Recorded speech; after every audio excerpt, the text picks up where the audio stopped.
مسجد الحرام مکۃ المکرمہ اور مسجد النبوی مدینہ المنورہ سے خطبے کا اردو ترجمہ کے لیے ہمارے سوشل نیٹ ورک کو فالو کرنا نہ بھولیں اور اپنے دوست احباب کے ساتھ بھی ضرور شیئر کیجیے۔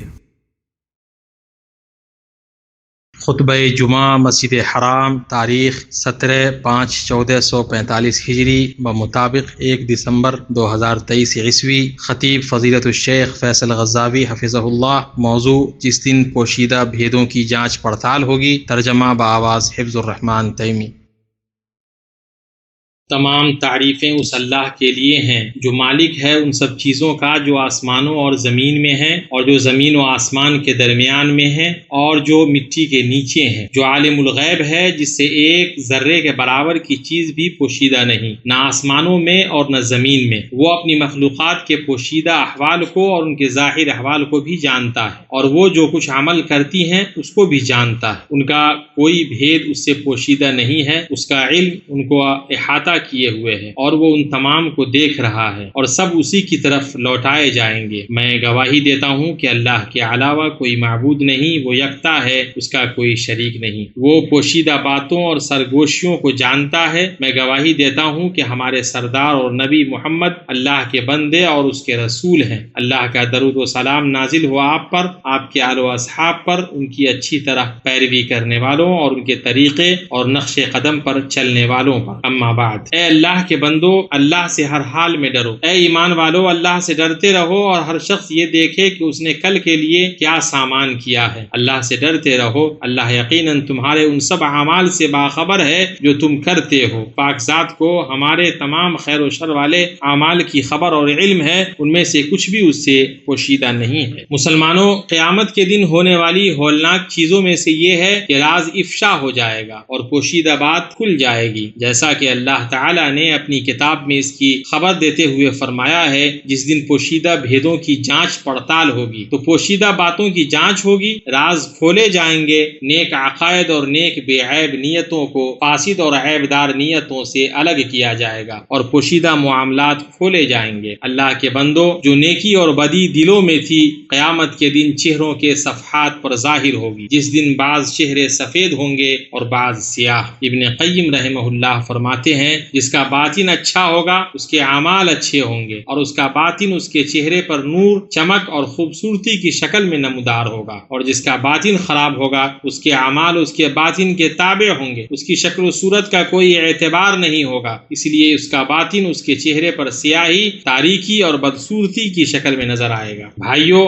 ہمارے لیے ضروری ہے کہ ہم اس عظیم صورتحال کی سنگینی کو محسوس کریں جس میں ہم حساب کے لیے پیش ہوں گے، اور جہاں راز اور پوشیدہ چیزیں کھل جائیں گی۔ اس روز تم سب پیش کیے جاؤ گے اور تمہاری کوئی پوشیدہ بات چھپی نہ رہے گی۔ یہ پیشی اس کے پاس ہوگی جو رازوں اور پوشیدگیوں کا جاننے والا ہے، جس سے ہمارے معاملات کی کوئی چیز پوشیدہ نہیں ہے، بلکہ وہ ظاہر، اسرار اور ضمیروں سے واقف ہے۔ اللہ تعالیٰ کا فرمان ہے، وہاں ہر شخص اپنے اعمال کو جو اس نے آگے بھیجے ہوں گے آزما لے گا۔ دوسری جگہ اللہ کا فرمان ہے، کیا وہ اس وقت کو نہیں جانتا کہ جو مردے قبروں میں ہیں وہ باہر نکال لیے جائیں گے، اور جو سینوں میں ہے اسے آشکارا کیا جائے گا۔ تو ہر وہ شخص جو یقین رکھتا ہے کہ وہ جہاں بھی ہے اللہ اسے دیکھ رہا ہے، اور اللہ اس کے ظاہر و باطن، اس کی پوشیدہ اور کھلی باتوں سے باخبر ہے، اسے ابھی سے اپنے معاملات کا تدارک کرنا چاہیے، اور غفلت اور نافرمانی سے بچنا چاہیے، اور ہدایت و نصیحت قبول کرنی چاہیے، اور اس کام کو ترک کرنا چاہیے جو ننگ و رسوائی کا باعث ہے۔ جس دن ریکارڈ کھلیں گے اور صحیفے پھیلائے جائیں گے، اور جس دن کچھ پوشیدہ نہیں رہے گا بلکہ جو سینوں میں ہے وہ بھی اجاگر کر دیا جائے گا۔ یوم تبلی السرائر، اس دن کے بھیدوں کو پرکھا جائے گا۔ یہ ہر عہد توڑنے والے کے لیے کتنی بلیغ نصیحت ہے، کیونکہ کل اسے اس کے عمل کا انجام بتا دیا جائے گا۔ جب اس کا راز کھلے گا اور اس کا معاملہ فاش ہوگا،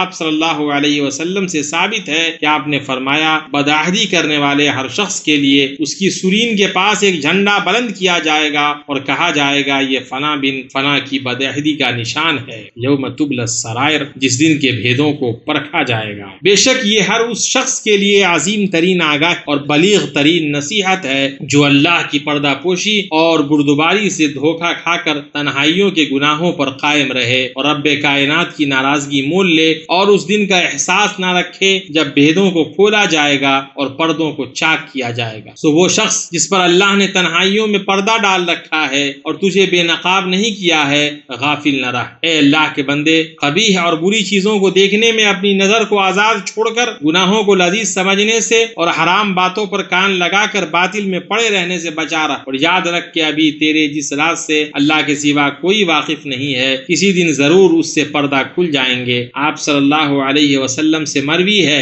کہ آپ نے فرمایا، میں اپنی امت کے ان افراد کو ضرور پہچان لوں گا جو قیامت کے دن تہامہ کے پہاڑوں جیسی نیکیاں لے کر حاضر ہوں گے، تو اللہ عز و جل ان نیکیوں کو بکھرے ہوئے غبار میں تبدیل کر دے گا۔ ثوبان رضی اللہ عنہ نے عرض کیا، اللہ کے رسول، ان کی صفات بیان فرما دیجئے، ان کو ہمارے لیے واضح کر دیجئے کہ ایسا نہ ہو کہ ہم ان میں شامل ہو جائیں اور ہمیں پتہ بھی نہ چلے۔ آپ صلی اللہ علیہ وسلم نے فرمایا، وہ تمہارے بھائی ہیں اور تمہاری جنس سے ہیں اور رات کی عبادت کا حصہ حاصل کرتے ہیں جس طرح تم کرتے ہو، لیکن وہ ایسے لوگ ہیں کہ انہیں جب تنہائی میں اللہ کے حرام کردہ گناہوں کا موقع ملتا ہے تو ان کا ارتکاب کر لیتے ہیں۔ یوم تبلی السرائر، جس دن کے بھیدوں کو پرکھا جائے گا۔ یہ کتنی بیدار کرنے اور یاد دہانی کرانے والی تنبیہ ہے کہ وہ اس شخص کا حال کھول دے گی جس کی عادت دھوکہ دھڑی، مکاری اور فریب دہی ہو۔ اس کا عیب رسوائی اور فضیحت کے دن آشکارا ہوگا، جیسا کہ آپ صلی اللہ علیہ وسلم کے فرمان میں آیا ہے، جو ہمیں دھوکہ دے وہ ہم میں سے نہیں، اور مکر اور فریب دہی کا ٹھکانہ جہنم ہے۔ اس میں اس شخص کے لیے دھمکی اور وعید ہے جو دھوکہ دہی میں پڑا رہے۔ سنو، مکر اور فریب دہی دھوکہ دھڑی کی قسموں میں سے ہے، ان میں ملوث انسان جہنم میں جائے گا۔ یوم تبلی السرائر، جس دن کے بھیدوں کو پرکھا جائے گا، ہر اس منافق اور ریاکار کے لیے ہائے بربادی جو باطن اور پوشیدہ بات کے برعکس ظاہر کرے۔ سو اس پر اس دن سب سے بڑی مصیبت نازل ہوگی اور سب سے بڑا خطرہ اسے لاحق ہوگا جب اس کا معاملہ کھلے گا اور جب وہ قیامت کے دن اپنے رب سے ملے گا اور بھیدوں کو پرکھا جائے گا، یعنی ان کی پوشیدہ چیزوں کو نکالا اور ظاہر کیا جائے گا۔ اس وقت بندہ اپنے گناہوں کو چھپا نہیں پائے گا جو کھل گئے ہیں اور ان خبیث نیتوں پر پردہ ڈال نہیں پائے گا جو وہ چھپاتا تھا۔ اللہ تعالیٰ نے فرمایا، وہ لوگوں سے تو چھپ جاتے ہیں لیکن اللہ تعالیٰ سے نہیں چھپ سکتے۔ وہ راتوں کے وقت جب کہ اللہ کی ناپسندیدہ باتوں کے خفیہ مشورے کرتے ہیں، اس وقت بھی اللہ ان کے پاس ہوتا ہے، ان کے تمام اعمال کو وہ گھیرے ہوئے ہے۔ یہ آیت لوگوں کی اس حالت پر ماتم کے لیے کافی ہے جس میں حیا اور رب سے ڈر کی کمی ہو کہ وہ اس کی بارگاہ میں حاضر ہوں گے،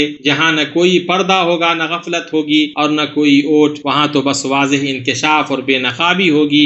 اللہ تعالیٰ ان کے بھیدوں سے باخبر اور ان کے ضمیر میں چھپی باتوں کا جاننے والا ہے، اور قیامت کے دن ان کے اعمال ظاہر ہوں گے اور ان کے راز کھلیں گے۔ جس دن سب لوگ ظاہر ہو جائیں گے، ان کی کوئی چیز اللہ سے پوشیدہ نہ رہے گی۔ آج کس کی بادشاہی ہے؟ فقط اللہ واحد و قہار کی، یعنی وہ سب کے سب ظاہر اور نمایاں ہوں گے، انہیں کوئی چیز نہ پناہ دے گی، نہ سایہ کرے گی اور نہ چھپائے گی، اور سب اللہ کے علم میں برابر ہوں گے۔ میں یہ بات کر رہا ہوں اور اللہ تعالیٰ سے اپنے لیے اور آپ کے لیے معافی اور مغفرت، لغزشوں سے حفاظت اور نیک قول و عمل کی توفیق طلب کرتا ہوں۔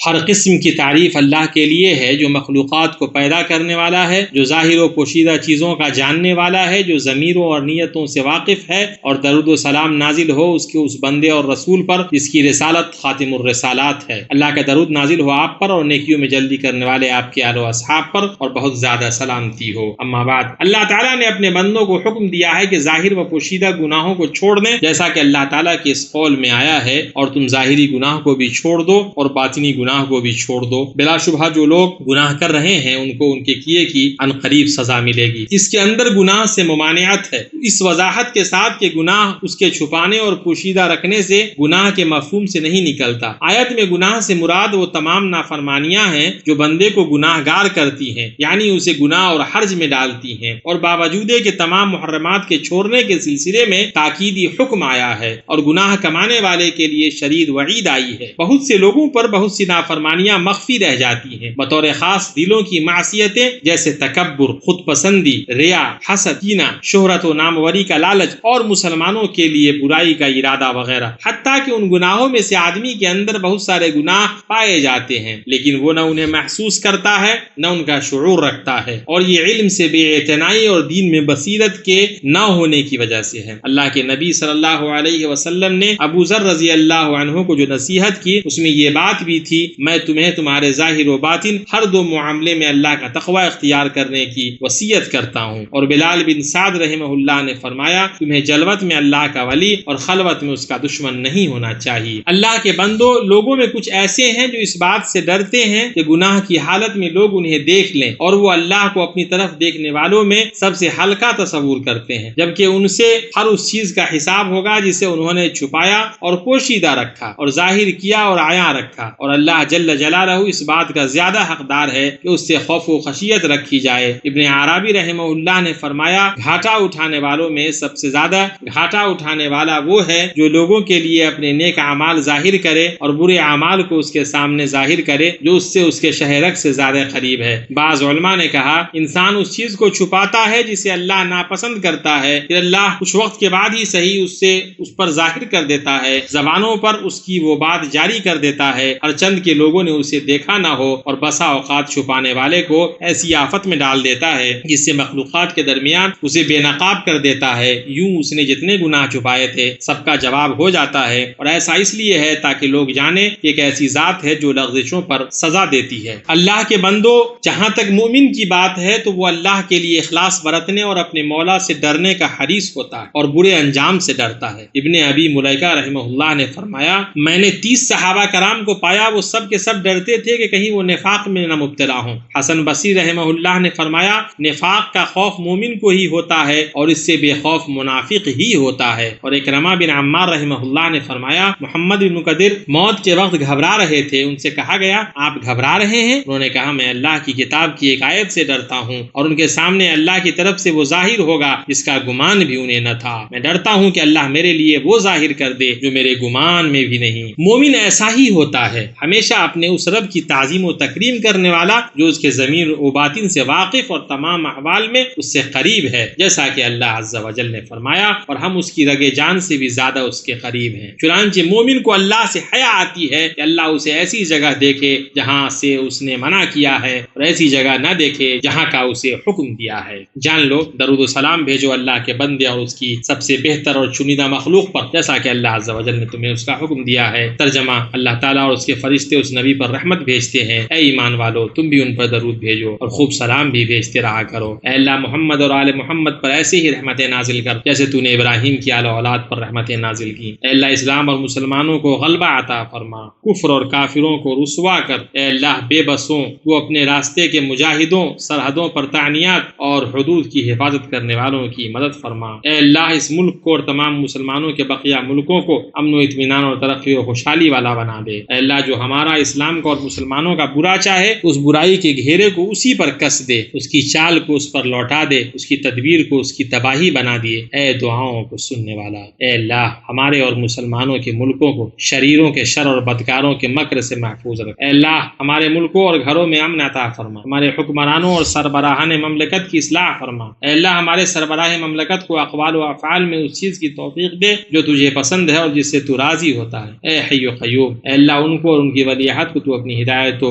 تقوی کی توفیق دے۔ یا اللہ، فلسطین کے مظلوموں کو بچا۔ اے اللہ، انہیں فتح، عزت، غلبہ اور سرخروئی عطا فرما۔ اے اللہ، ان کے معاملات سنبھال لے، ان کی پریشانیوں کو دور کر، ان کی تکلیف کو ختم کر دے، ان کی کمزوری پر رحم فرما، ان کے شکستہ کو جوڑ دے، ان کے مریضوں کو شفا دے، پریشان حالوں کو عافیت دے، ان کے مردوں پر رحم فرما، ان کے مقتولوں کو شہیدوں میں قبول فرما، اور مصیبت کا دائرہ ان کے دشمنوں پر ڈال دے۔ اے اللہ، ان کی مدد فرما اور ان کے خلاف ان کے دشمنوں کی مدد نہ کر، ان کے لیے چالیں چل، ان کے خلاف نہیں، ان کی تو اپنے اور ان کے دشمنوں پر مدد فرما۔ سلام علی المرسلین، الحمد للہ رب العالمین۔